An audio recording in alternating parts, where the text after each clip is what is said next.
Previously on Resident Evil Revelations. We lost contact with Chris and Jessica.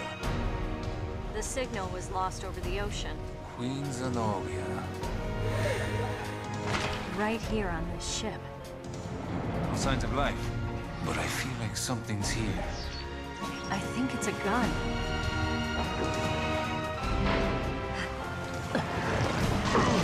This is not good. Where are you, Chris? Chris!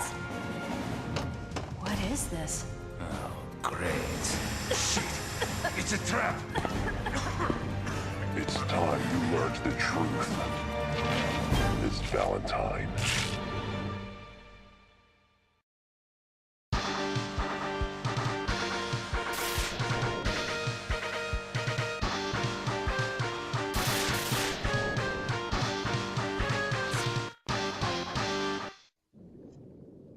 Hello folks, MoansBack33 and welcome to Resident Evil Revelations, Episode 2, Double Mystery. Yeah, so it's a trap. Veltro, whoever, well, that's a Veltro guy, knocked Jill and Parker out with the gas, as you saw in the last, in that cool little previously on Resident Evil Revelations thing. So yeah, Jill's, thoughts that they were in the mountains, Chris and Jessica. Well, guess what? They are in the mountains. Slow down, Chris. We're almost there, Jessica. I certainly hope so. My feet are killing me. Our source indicates the camp is on the far side of this peak.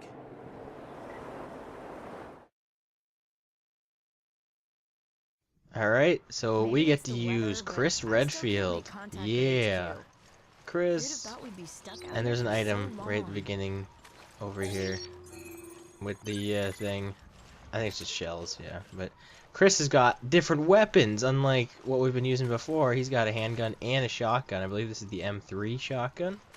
But he's got the, I can't remember the name of this handgun. I think it's the M92F. But yeah, he's got a shotgun, so awesome.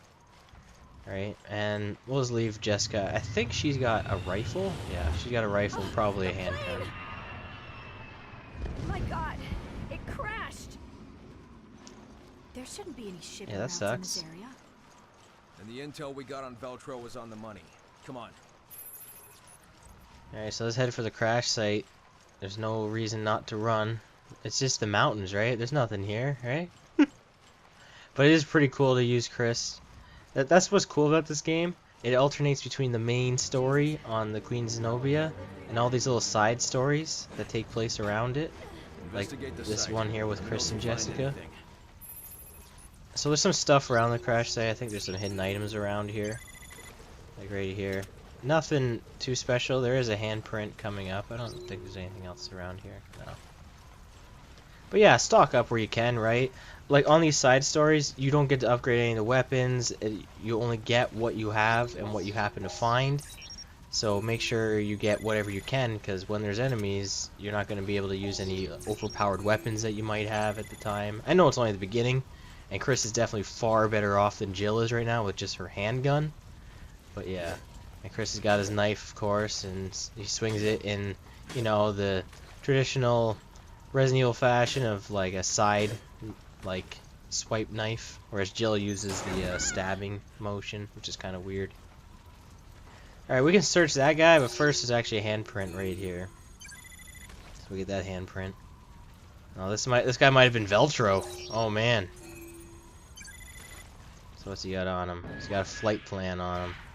The manifest should give us a lead to work with. Let's see.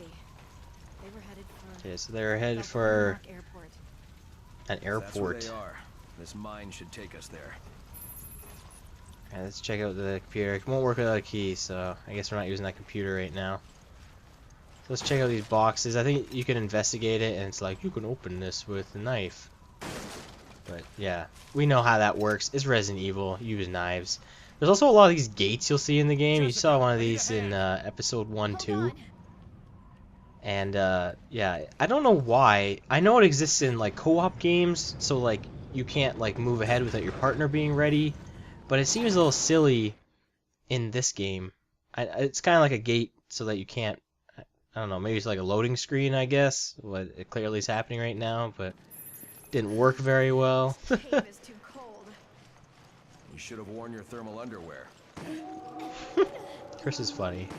He's very serious. Did you hear that? I heard nothing. What are you talking about? There's nothing in here. Oh yeah, there's bad guy wolves in here. And there's zombies, of course. I think they're infected. Careful, Jessica. Shoot him in the face. Shoot everything in the face. I don't think you can melee these guys. I don't know if there's a way to stun them. There might be. But you can scan them with the Genesis. Looks that way, doesn't it? Then Veltro is back. And you know, scanning enemies gets you the herbs, which are always good. Anyone gets hurt.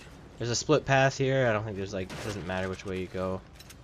You know what, when I was practicing I went on the left path, so let's go down the quicker path here. I don't know if there's like any enemies over here or not. And I should be using the shotgun just because you haven't really seen it. But those enemies are far away. Shotgun's not exactly a long distance weapon. Here we go, they're getting up close. I'll get up real close and personal. Shoot them right in the face with the shotgun. They're loading at a bad time. Urgh. Shotgun, just aim and shoot, you know, it doesn't really matter where you're aiming at. Different shotguns have different spreads of shells. I'm not sure about the M3, but basically we'll get into like weapons in the next chapter of this episode, and I'll show you like stats and whatnot. But yeah, basically every weapon has base stats, and then you can upgrade them based on how they work. And some weapons are obviously better than others, but some make up for that. And we'll get into that. That's why I really like this game. It allows you to really customize, like with your weapons and whatnot. And it lets you choose, you know, stuff that you like. What we just picked up there, BOW decoy. This will cause BOWs, so every enemy in this game, to go after it, and it'll explode. It's like a grenade, but it's a weaker grenade. I don't know if we even threw a grenade in the last chapter or not. We might have. I think I did. But yeah, it's a weaker grenade. But the good thing about it is that it distracts the enemy, so it gives you some time to maybe shoot them or get away. Okay, pull out the shotty here. There we go. Come on, come on, come at me. I'll blast you right in the face. Oh, I think he just got me. Do a quick turn here. Boom. There we go. We're pretty good right now. I don't know if he hit me. I don't see the thing in this game, okay. It bugs me a bit. In most Resident Evil games, you have a health bar. And the health bar, you're like, okay, well, I'm pretty good. I don't need to use that herb right now. I'm pretty set. But in this game, you have what happens in most modern games is when you get hurt, you have the red blood that kind of like envelops the screen, and as you're hurt more, the screen becomes more red. But in most modern games, you recover. And there's a handprint, by the way, right here. Okay, so in most modern games, you recover from that, so it doesn't obscure the screen for very long. But in this game, you don't. So if you don't heal, you have this stupid red stuff around your screen, and you're not really sure if you're hurt enough or not. So sometimes I'm like, I don't want to use an herb because I don't think I'm that hurt, right? And I might need this later. But then it's stuck around the screen, and technically I don't even know how much damage is done to me. I think this game would have really benefited from a health meter. And you could say, you know, maybe it wouldn't have done well on the 3DS, like maybe there would have been too much clutter on there. But for sure in this version, they could have included that. That would have been really, really handy. Anyway, enough about that. Let's jump in. Oh no! And now you're introduced to a mechanic in the game where you're stuck on the ground. You can't really do anything. You can swing your knife, kind of, and you can use a handgun, and you can throw nades, but we can't get up right now, so unfortunately we're gonna have to shoot guys. And we should probably be throwing decoys. Right there is probably not a great spot for it. Jessica's gonna help out where she can, because she's got a rifle, so she can snipe guys. But yeah, we want to be careful here. Let's throw decoys where we can. Let's keep them preoccupied as much as possible. Something else I want to mention is you might have noticed that in my first 3 videos I actually said, okay, the reason I hurt right there. See, my screen went like gray and red, like I was really hurt. I would have got hit again, I probably would have been dead. Man, she's doing a pretty good job actually. Yeah, I got more decoys. So you might have noticed I split it into the episodes, and I'll always be sure to start, like I'll never like start an episode like in the middle of like an actual like video. But some of the chapters, like so chapters 1, 1, 2, and 1, 3 weren't very long. Some of the chapters are pretty long, so they might get split up. Like the next chapter, yeah, I'm probably hurt here. Doesn't really matter if we use our supplies though, because I think this is actually near the end of this chapter. But yeah, like the next chapter will probably be like 2 parts, because I think it's pretty long, if I recall correctly. Oh, there's Jessica. She probably decided to come down and pay a visit. Okay. Man, these guys are hard. I want to take out the black ones because they're bigger and they do more damage. Man, they really hurt. For my last decoy here. I don't know if these black wolves or whatever actually get distracted by the decoy. Maybe they did. Can you stand? I don't know. I think it's really silly that Chris couldn't get up that entire time until she picked him up. It's a little silly. Because now he's just running around like he's all good. But I don't think there's any more handprints. I think that's actually it for the, is there something there? No, I don't think there's anything there. It's always about the job, isn't it? Yeah, nothing there. So yeah, there's like my little rant on health and how I wish it was a health bar like in the previous Resident Evil games and not the dumb new age modern blood on your screen, because in this game it doesn't recover, so it's kind of annoying. Especially because I don't know how much health I have. I just know when my screen starts going gray and there's blood everywhere, I know I'm really bad. But sometimes if you're only hurt a little, an enemy attack could still kill you if it does enough damage, right? So Look, is that the airstrip? That's their hideout. you can kind of see it, not really. Chris don't got a rifle, he always got a handgun and a shotgun. Now pulling out the binocs. Or busting out the binocs, sorry.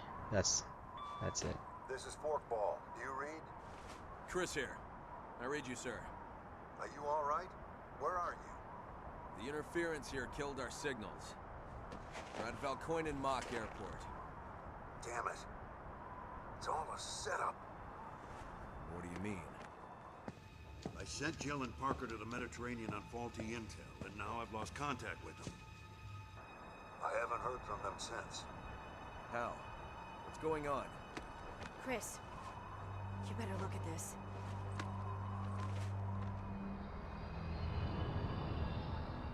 It's impossible. O'Brien, you're not gonna like this. We found the Veltro crest. Then stories of their resurrection are true. If that's the case, Then the setup that got Jill and Parker. It was all...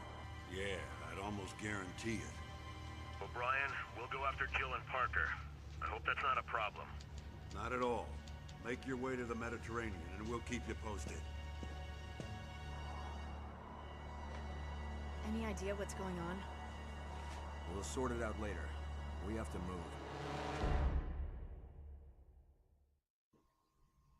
Alright, so that's it for Chapter 2-1. We got an A for an accuracy and S for not dying, so that's good. And 10-minute clear time is good to see. So see you next time for Chapter 2-2, which will probably be 2 parts. I'm betting on anyway. But yeah, Spec 33. See you next time. Bye.